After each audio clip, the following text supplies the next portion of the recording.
नमस्कार दोस्तों, स्वागत है आप सभी का हमारे YouTube चैनल पर और आप देख रहे हैं द मिस्टीरियस वर्ल्ड। आज के वीडियो में हम उस महान शासक के बारे में बात करने वाले हैं जिसने 17 बार मोहम्मद गौरी को हराया। ना सिर्फ 17 बार मोहम्मद गौरी को हराया बल्कि आंख न होने के बावजूद मोहम्मद गौरी को मौत के घाट भी उतार दिया। हम बात कर रहे हैं भारत के महान सम्राट पृथ्वीराज चौहान के बारे में, जो कि हिंदू वंश के क्षत्रिय राजा थे। उत्तर भारत में 12वीं सदी के उत्तरार्ध में उन्होंने अजमेर और दिल्ली पर राज किया था। सम्राट पृथ्वीराज चौहान का जन्म साल 1166 में अजमेर के राजा सोमेश्वर चौहान के घर हुआ था। गुजरात में जन्मे सम्राट पृथ्वीराज चौहान बचपन से ही प्रतिभाशाली थे। दिल्ली के राजा अनंगपाल द्वितीय की इकलौती बेटी कर्पूरी देवी पृथ्वीराज चौहान की मां थी। पिता की मृत्यु के बाद 13 साल की उम्र में ही उन्होंने अजमेर के राजगढ़ की गद्दी को संभाल लिया। बचपन में ही कुशल योद्धा रहे सम्राट पृथ्वीराज चौहान ने युद्ध के कई गुण सीखे। बाल्यकाल में ही उनके अंदर योद्धा बनने के सभी गुण आ गए थे। दिल्ली के शासक और पृथ्वीराज चौहान के दादा अंगम ने पृथ्वीराज चौहान के साहस और बहादुरी की कहानियां सुनी तो बहुत प्रभावित हुए। इसके बाद उन्होंने पृथ्वीराज चौहान को दिल्ली के सिंहासन का उत्तराधिकारी बनाने का ऐलान कर दिया। पृथ्वीराज की एक कहानी प्रचलित है कि वह इतने शक्तिशाली थे कि एक बार बिना किसी हथियार के शेर को भी मार गिराया था। दिल्ली के राज सिंहासन की गद्दी संभालने के बाद पृथ्वीराज चौहान ने किला राय पिथौरा को बनवाया।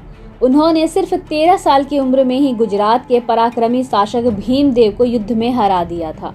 पृथ्वीराज चौहान 6 भाषाएं जानते थे, जिनमें संस्कृत, प्राकृत, मगधी, पैशाची, शौरसेनी और अपभ्रंश भाषा शामिल हैं। इसके साथ ही उनको मीमांसा, वेदांत, गणित, पुराण, इतिहास, सैन्य विज्ञान और चिकित्सा शास्त्र का भी ज्ञान था। पृथ्वीराज चौहान की तरह ही उनकी सेना भी बलवान थी।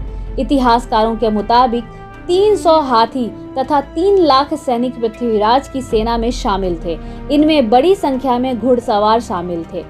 भारतीय इतिहास के सबसे प्रसिद्ध हिंदू राजपूत राजाओं में से एक पृथ्वीराज चौहान का राज्य राजस्थान और हरियाणा तक फैला हुआ था। साहसी और युद्ध कला में निपुण सम्राट पृथ्वीराज चौहान बचपन से ही तीर कमान और तलवारबाजी पसंद किया करते थे। पृथ्वीराज चौहान को कन्नौज के राजा जयचंद की बेटी संयोगिता से प्रेम हो गया। इसके बाद वह संयोगिता को स्वयंवर से ही उठा ले गए और उसके साथ गंधर्व विवाह कर लिया। हालांकि संयोगिता के पिता राजा जयचंद और पृथ्वीराज चौहान की आपस में बनती नहीं थी। शादी के लिए जयचंद राजी नहीं थे। संयोगिता को उठा ले जाने के बाद जयचंद ने पृथ्वीराज चौहान से दुश्मनी मान ली। चंद्रबरदाई और पृथ्वीराज चौहान बचपन से ही दोस्त थे। चंद्रबरदाई एक कवि और लेखक बने। उन्होंने महाकाव्य पृथ्वीराज रासो लिखा था। प्रथम युद्ध में सन 1191 में मुस्लिम शासक सुल्तान मोहम्मद शहाबुद्दीन गौरी ने पृथ्वीराज चौहान को कई बार हराना चाहा, लेकिन उसको सफलता मिली नहीं। पृथ्वीराज चौहान ने युद्ध में मोहम्मद गौरी को 17 बार हराया। इसके अलावा वह इतने दरियादिली थे कि मोहम्मद गौरी को कई बार माफ भी कर दिया और छोड़ दिया। 18वीं बार मोहम्मद गौरी ने जयचंद की मदद ली और युद्ध में पृथ्वीराज चौहान को हरा दिया। इसके बाद उन्हें बंदी बना लिया गया और अपने साथ लेकर चला गया। पृथ्वीराज चौहान और चंद्रबरदाई दोनों को ही कैद कर लिया गया। मोहम्मद गौरी ने सजा के तौर पर पृथ्वीराज चौहान की आंखों को गर्म सलाखों से फड़वा दिया। मोहम्मद गौरी ने चंद्रबरदाई से पृथ्वीराज चौहान की अंतिम इच्छा पूछने के लिए कहा, क्योंकि चंद्रबरदाई और पृथ्वीराज आपस में मित्र थे। पृथ्वीराज चौहान शब्दभेदी बाण चलाने में माहिर थे। मोहम्मद गौरी को इस बात की जानकारी बिल्कुल भी नहीं थी, जिसके बाद उसने कला प्रदर्शन के लिए इजाजत दे दी। पृथ्वीराज चौहान को जहां पर अपनी कला का प्रदर्शन करना था, वहां पर मोहम्मद गौरी भी मौजूद था। पृथ्वीराज चौहान ने चंद्रबरदाई के साथ मिलकर मोहम्मद गौरी को मारने की योजना पहले ही बना ली थी।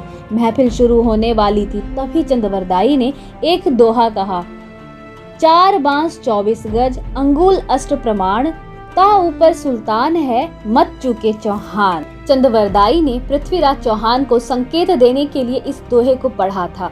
इस दोहे को सुनने के बाद मोहम्मद गौरी ने जैसे ही शाबाश बोला, वैसे ही अपनी आंखों को गवा चुके पृथ्वीराज चौहान ने मोहम्मद गौरी को अपने शब्द भेदी बाण से मार दिया। हालांकि सबसे दुख की बात यह है कि इसके बाद पृथ्वीराज चौहान और चंद्रवरदाई ने दुर्गति से बचने के लिए एक दूसरे को मार लिया। ऐसे पृथ्वीराज चौहान ने अपने अपमान का बदला ले लिया। पृथ्वीराज के मरने की खबर सुनने के बाद संयोगिता ने भी अपनी जान दे दी और इस प्रकार हो गया एक प्रेमी युगल के प्रेम का भी अंत। तो मिलते हैं अपने अगले वीडियो में, तब तक के लिए जय श्री राम।